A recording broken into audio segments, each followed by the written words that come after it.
सोमपति अमावस्या व्रत कथा। कथा के अनुसार एक गरीब ब्राह्मण परिवार था। उस परिवार में पति, पत्नी एवं उसकी एक पुत्री भी थी। उनकी पुत्री समय के गुजरने के साथ साथ धीरे धीरे बड़ी होने लगी।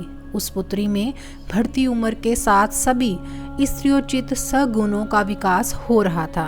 वह कन्या सुंदर, संस्कारवान एवं गुणवान थी, परंतु गरीब होने के कारण उसका विवाह नहीं हो पा रहा था।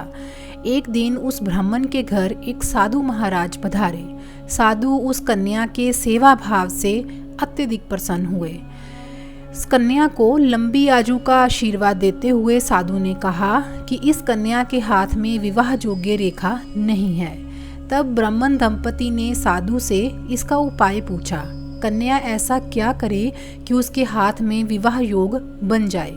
साधु महाराज ने कुछ देर विचार करने के पश्चात अपने अंतर्दृष्टि में ध्यान करके बताया कि कुछ ही दूरी पर एक गांव में सोना नाम की एक धोबिन महिला अपने बेटे और बहू के साथ रहती है, जो बहुत ही आचार विचार एवं संस्कार संपन्न तथा पति परायण है। यदि यह सुकन्या उस धोबिन की सेवा करे और वह महिला इसकी शादी में अपने मांग का सिंदूर लगा दे तथा उसके बाद इस कन्या का विवाह हो जाए तो इस कन्या का वैधव्य योग मिट सकता है। साधु ने ये भी बताया कि वह महिला कहीं बाहर आती जाती नहीं है। ये बात सुनकर ब्राह्मणी ने अपनी बेटी से धोबिन की सेवा करने का प्रस्ताव रखा। अगले दिन से ही कन्या प्रातःकाल ही उठकर सोना धोबिन के घर जाकर साफ सफाई एवं अन्य सारे कार्य करके अपने घर वापस आने लगी। एक दिन सोना धोबिन अपनी बहू से पूछती है कि तुम तो सुबह ही उठकर सारे काम कर लेती हो और पता भी नहीं चलता।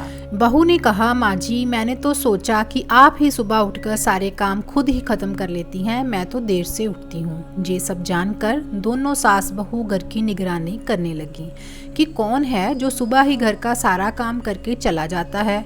कई दिनों के बाद धोबिन ने देखा कि एक कन्या मुंह ढके अंधेरे में घर में आती है और सारे काम करने के बाद चली जाती है। जब वह जाने लगी तो सोना धोबिन उसके पैरों पर गिर पड़ी। पूछने लगी कि आप कौन हैं और इस तरह छुपकर मेरे घर की चाकरी क्यों करती हैं। तब कन्या ने साधु द्वारा कही गई सारी बात बताई। सोना धोबिन पति परायण थी, अतः उसमें तेज था।